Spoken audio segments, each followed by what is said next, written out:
سورۃ الفاتحہ کی اہمیت نماز میں کس قدر ہے اور اس کی فضیلت کتنی ہے، یہ آپ مختصراً سن چکے ہیں۔ اب ہم اس کی پہلی آیت پر ہیں، جسے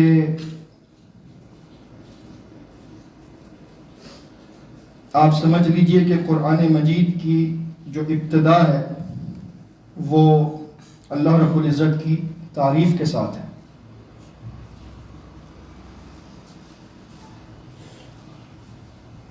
بالکل اسی طرح کہ جیسے آخرت میں بھی جب قبروں سے لوگ نکلیں گے، یوم یدعوکم فتستجیبون بحمدہ، جب وہ تمہیں پکارے گا تم اپنی قبروں سے نکلو گے تو تم اس کی تعریف کرتے ہوئے نکلو گے۔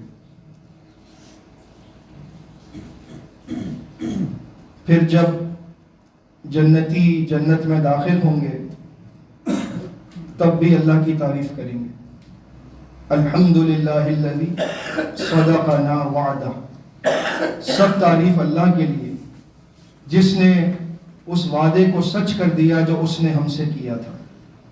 وَأَوْرَثَنَا الْأَرْضَ، اور اس وسیع اور عریض سلطنت کا ہمیں وارث بنا دیا۔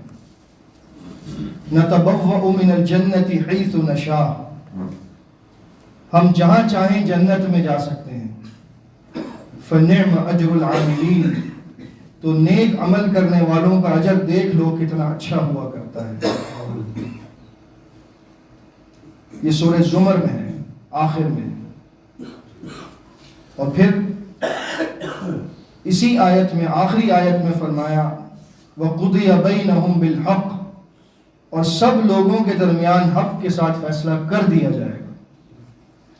جنتی جنت میں جا چکے ہوں گے، جہنمی جہنم میں جا چکے ہوں گے، موت کو بھی موت آ چکی ہوگی، اب جو جہاں پر ہے وہیں پر ہمیشہ رہے گا۔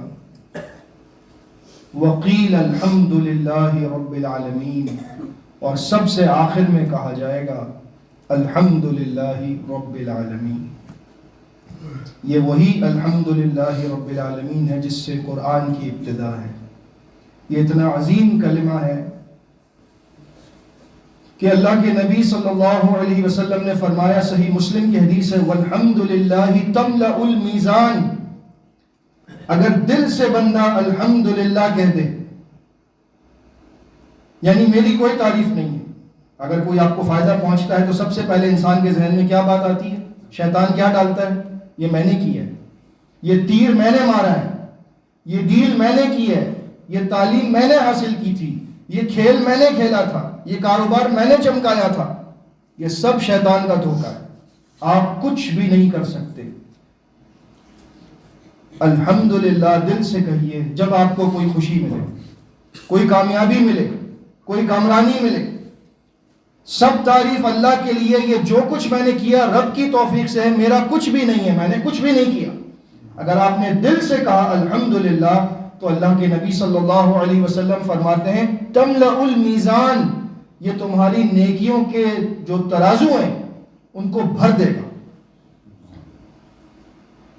ایک دفعہ دل سے الحمدللہ کہیں، بس جو کچھ آپ کے پاس ہے سب الحمدللہ، میرا کچھ بھی نہیں، سب الحمدللہ۔ اس چیز کی عادت پیدا کریں۔ میں نے دیکھا اکثر بھائیوں کو نماز ادا کرتے ہی بہت جلدی ہوتی ہے، اپنی جگہ سے پیچھے ہٹ جاتے ہیں، ادھر ادھر ہو جاتے ہیں، کام سے نکل جاتے ہیں۔ بھائی 2 یا 3 منٹ لگتے ہیں۔ آیت الکرسی پڑھ لیجئے فرض نماز کے بعد، نسائی کی حدیث ہے صحیح سند سے کہ جس نے آیت الکرسی کی تلاوت کی فرض نماز کے بعد تو اس کے اور جنت کے بیچ میں صرف موت کا فاصلہ ہے۔ کتنی بڑی فضیلت ہے جس سے لوگ محروم ہو جاتے ہیں، معلوم نہیں ہے۔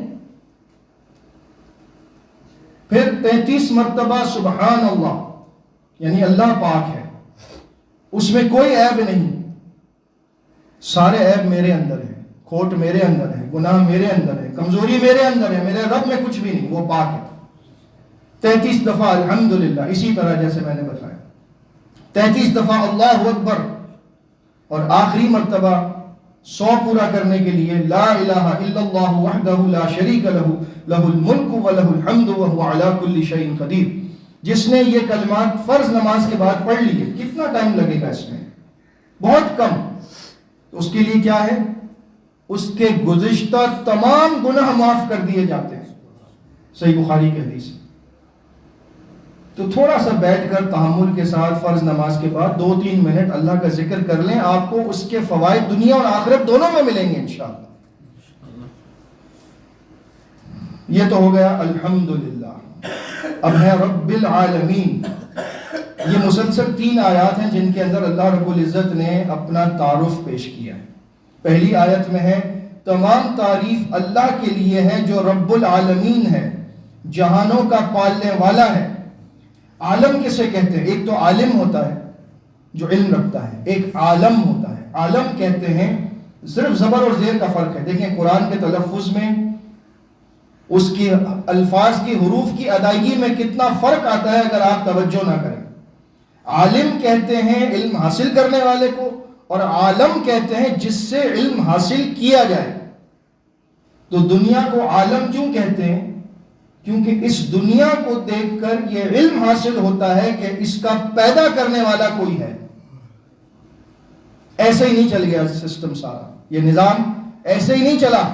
اس کو پیدا کرنے والا کوئی ہے. ایک گاڑی نہیں چل سکتی جب تک ڈرائیور نہ بیٹھا ہو. کوئی چھوٹے سے چھوٹا بڑے سے بڑا کام نہیں ہو سکتا جب تک اس کے پیچھے کوئی کرنے والا نہ ہو. تو وہ کتنے بڑے نادان ہیں جو کہتے ہیں کہ دنیا خود بن گئی، یہ خود ہی تباہ ہو جائے گی. خود ہی بن گئی، خود ہی. یہ بالکل بے عقلی کی بات ہے.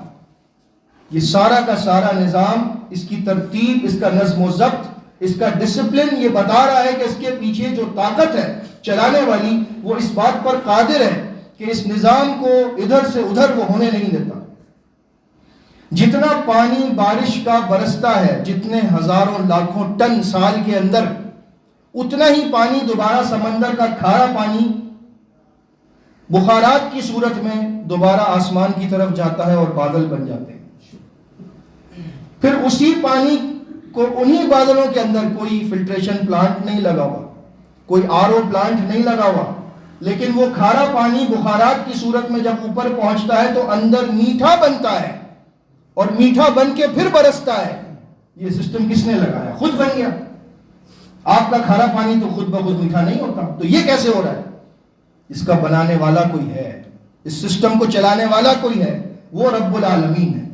لہٰذا اپنے آپ میں بھی دیکھیں، کائنات میں بھی دیکھیں کہ یہ سب کا سب نظام بتا رہا ہے کہ کوئی ہے اس کو پیدا کرنے والا.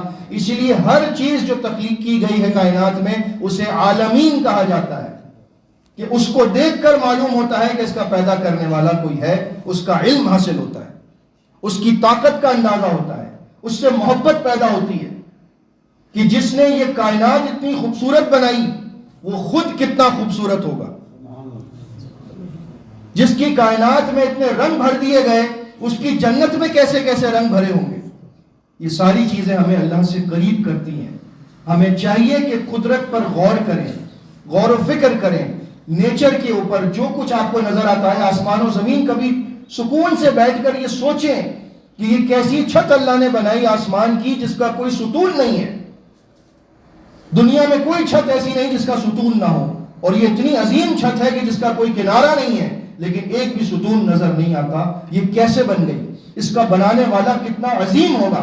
اور وہ عظیم رب ہم سے کیا چاہتا ہے کہ دن میں 5 مرتبہ میرے دربار میں آ جا، مجھے سجدہ کر، پھر دیکھ تیری دنیا اور آخرت کیسے بناتا ہوں.